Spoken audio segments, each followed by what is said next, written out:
Oi, pessoal, tudo bem? Vamos lá para a segunda parte do nosso bate-papo sobre preceitos. Na primeira parte, a gente falou sobre os preceitos que precisamos seguir antes de começar a gira, né? Vocês lembram? 24 horas antes, não comer carne, não consumir bebida alcoólica, não praticar sexo, manter o pensamento elevado. Chegando no terreiro, saudar a tronqueira, saudar o cruzeiro, saudar o congá.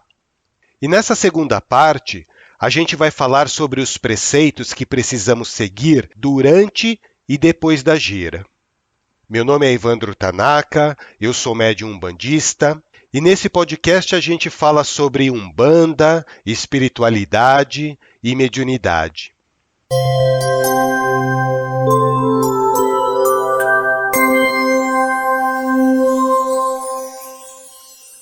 Como eu falei no episódio anterior, o preceito é um resguardo. São regras de conduta que nós precisamos seguir para atingir um objetivo. E qual é esse objetivo? É a elevação das nossas vibrações através da purificação do nosso corpo físico e também dos corpos sutis. Com isso, a gente acaba facilitando o trabalho dos nossos guias espirituais. E eu disse também que todo preceito tem uma razão, todo preceito tem uma finalidade.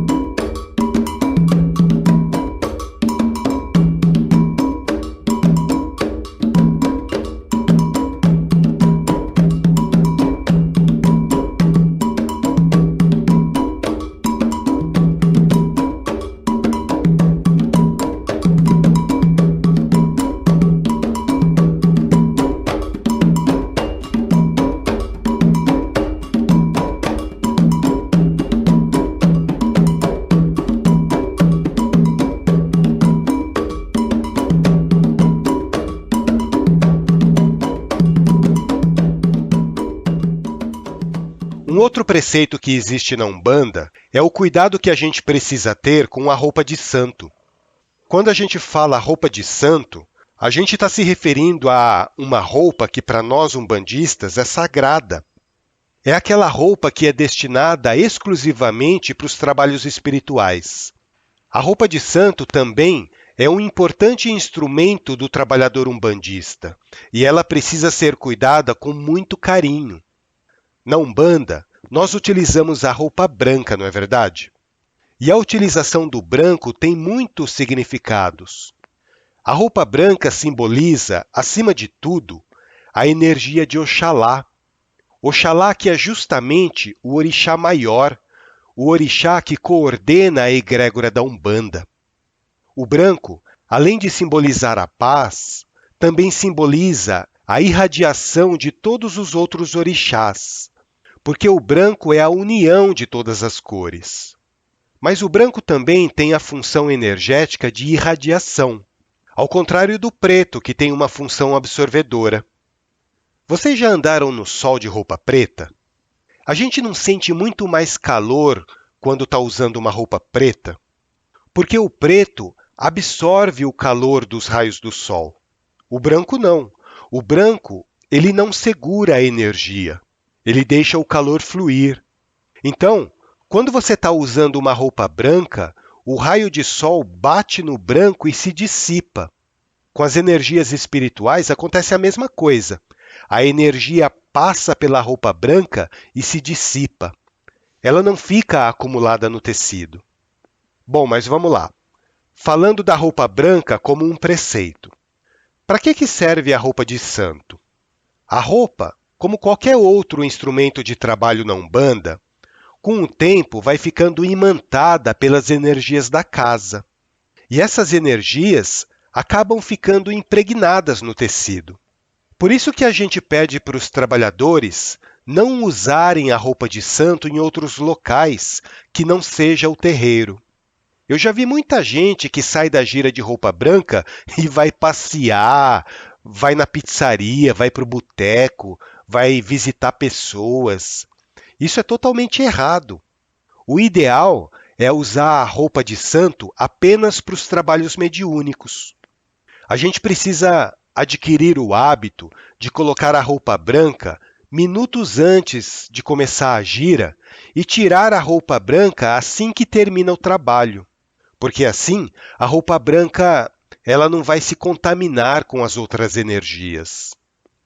E vocês vão perceber que com o tempo, se você fizer todos aqueles outros preceitos, a sua vibração vai ficar tão elevada na hora da gira que a roupa vai acabar absorvendo essa energia boa. E a sua roupa branca, ela vai se transformar numa espécie de escudo contra energias ruins. A sua roupa branca vai ser mais uma proteção que você vai ter, juntamente com as guias que você usa no pescoço. Então, gente, esse é um outro preceito. Usar a roupa de santo apenas no terreiro. De preferência, colocar a roupa branca só quando for começar a gira e tirar ela assim que acabar os trabalhos. E na impossibilidade de você não conseguir trocar de roupa no terreiro, porque nem todo terreiro oferece locais apropriados para isso, né? Daí, nesse caso, pelo menos, sai do terreiro e vai direto para sua casa, sem passar em lugar nenhum. Assim, você vai evitar contaminação energética que pode, de alguma maneira, misturar com a energia boa que está sendo imantada na sua roupa branca nos dias de gira.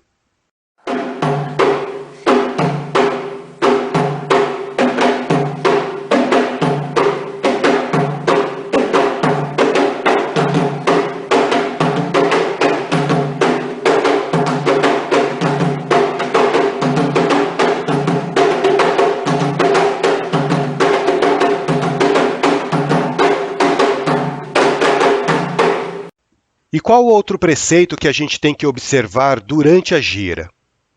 Entrar descalço no abaçá, no local onde vai ser formada a corrente mediúnica, no local onde vão ser realizados os trabalhos. E por que disso?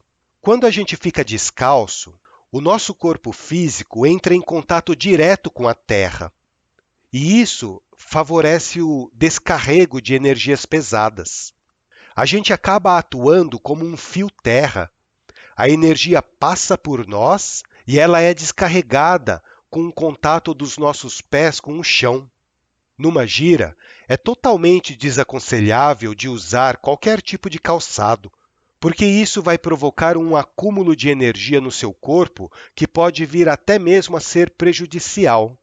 Sem contar também que o fato de você entrar descalço no abaçá demonstra humildade com relação ao local e com relação aos trabalhos. Então, esse é um outro preceito que a gente deve seguir: ficar descalço durante a gira. E vamos lá, qual outro preceito? Usar as guias de proteção penduradas no pescoço durante todo o atendimento. Geralmente, essas guias elas são cruzadas, elas são consagradas pela espiritualidade da casa ou então pelos próprios mentores do médium. Essas guias atuam como uma espécie de para-raios. Elas puxam qualquer tipo de energia maléfica que esteja naquele ambiente, servindo de proteção espiritual para a pessoa que está utilizando. As guias não são simples adornos, elas não são enfeites. Tanto é que a espiritualidade pede para que as guias sejam feitas de materiais naturais. Na maioria das vezes, a gente faz as guias com sementes, com pedras, madeira, porcelana, mas a gente tenta evitar ao máximo usar guias feitas de plástico ou de acrílico, justamente por conta dessa função que a guia tem de absorver as energias. E quais são os preceitos que a gente tem que fazer depois que termina a gira? Primeiro, guardar as guias, de preferência enroladas num pano ou dentro de um saquinho específico para isso.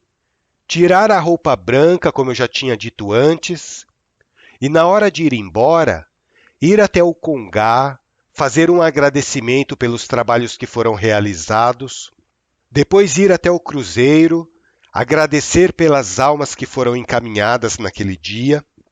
E por último, antes de sair do terreiro, ir até a tronqueira e agradecer pela proteção recebida. Percebam que a ordem se inverte, né? Quando a gente chega no terreiro, Exu é o primeiro a ser saudado, e quando a gente vai embora, ele é o último a ser saudado. E quando você chega em casa, o que é importante fazer? Para finalizar, é aconselhável que você tome um banho, nem que seja um banho só com água corrente, para acabar de limpar qualquer resquício de energia que porventura tenha ficado no seu corpo espiritual. Daí vem a seguinte pergunta: Evandro, eu preciso continuar fazendo aqueles preceitos de não comer carne, de não beber, de não fazer sexo, depois que a gira acaba? Ou eu já posso chutar o pau da barraca? Gente, eu sou obrigado a falar para vocês a verdade, de uma maneira sincera, tá? Precisa sim continuar fazendo os preceitos durante mais algumas horas. E eu vou explicar o porquê disso. O médium, ele tem uma coisa que se chama fluido vital. Os kardecistas chamam de ectoplasma. Na verdade, todos nós temos esse fluido, né? E a espiritualidade usa o fluido vital do médium para manipular energias. E a gira, apesar dela ter acabado no plano físico, ela continua no plano astral. As entidades continuam trabalhando do lado de lá, finalizando os atendimentos que foram dados no dia. E frequentemente o que acontece?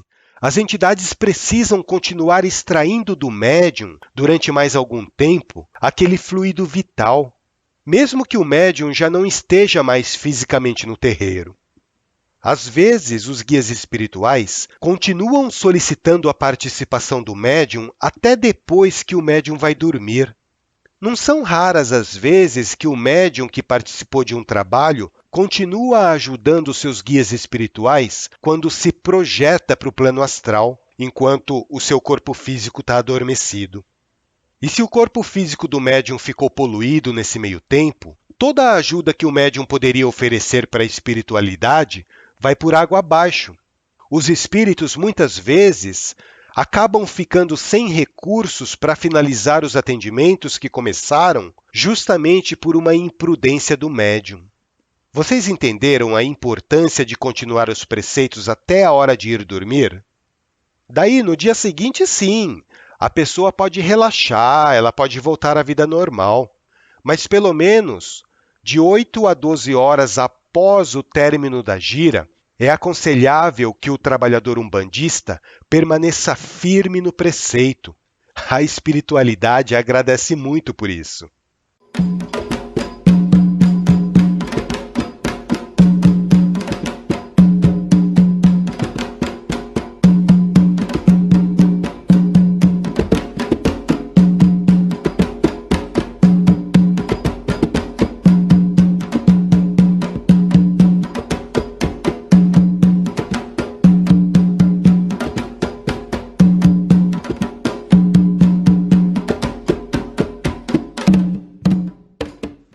Gente, vocês pensam que ser médium é fácil? A mediunidade exige sacrifício, exige renúncia. E olha, eu estou falando aqui de preceitos corriqueiros, tá? Aqueles preceitos que a gente faz sempre que vai participar de uma gira, de um trabalho. Mas existem outros preceitos na Umbanda em que as exigências são diferentes, são maiores. Nos trabalhos para Oxalá, por exemplo, que é um orixá que tem uma vibração elevadíssima, a Umbanda pede um preceito de pelo menos 3 dias. Na lavagem da coroa do médium para o batismo, também o preceito é de no mínimo 3 dias. Tem alguns preceitos para ocasiões especiais na Umbanda, que além desses que eu já expliquei, também pede para o médium evitar o tabagismo, para as pessoas que fumam, e até mesmo evitar café para quem gosta, evitar até chocolate. E tudo isso serve para quê? Serve para que o médium possa atingir uma vibração elevada, purificando o seu corpo físico, a fim de poder realizar com eficiência um determinado ritual. Então, pessoal, Só para finalizar aqui o que a gente está falando sobre preceitos, resumindo, nos trabalhos e rituais da Umbanda, a gente precisa manter a vibração elevada. E para isso é necessário ter a atitude mental correta, ingerir os alimentos corretos, ter as condutas corretas, frequentar os lugares certos e se relacionar com as pessoas certas. É simples, né? Mas tudo isso é necessário porque nós, como seres humanos, estamos em um estado vibracional muito impuro, digamos assim. E para a gente chegar num patamar minimamente aceitável de comunicação com os nossos guias espirituais, é necessário purificar a nossa mente e o nosso corpo através de novos hábitos. O nosso estado de espírito é essencial para que a gente consiga entrar numa sintonia propícia para uma boa incorporação. Porque o estado do espírito adequado ajuda inclusive na abertura dos chakras, o que vai facilitar muito a absorção de energias salutares, facilitando assim a comunicação com as entidades desencarnadas. Porque na comunicação mediúnica, não é só o guia espiritual que te ajuda, você também precisa ajudar ele. É um trabalho de colaboração entre as partes. E uma das maneiras de você ajudar o seu guia espiritual é justamente fazendo os preceitos da maneira correta. Bom, pessoal, essas foram as orientações sobre os preceitos. Eu espero que vocês tenham gostado desse assunto. Eu sei que é difícil de cumprir todas essas exigências, mas é fundamental para se fazer um trabalho mediúnico bem feito. Você vai ver como a sua vida, o seu dia a dia, vai se transformar para melhor depois que você adquirir o hábito de praticar esses preceitos regularmente. Então é isso, pessoal. Eu agradeço imensamente por vocês terem ouvido mais esse episódio. E se vocês estão gostando do conteúdo, compartilhem, comentem, participem. Lembrando que vocês podem ouvir o nosso podcast nas principais plataformas de áudio. No Spotify, no Amazon Music, no Google Podcast, no Deezer, no Apple Podcast, no Anchor FM, no YouTube e também pelo nosso site almadepoeta.com.br. Um grande abraço a todos e até o nosso próximo encontro.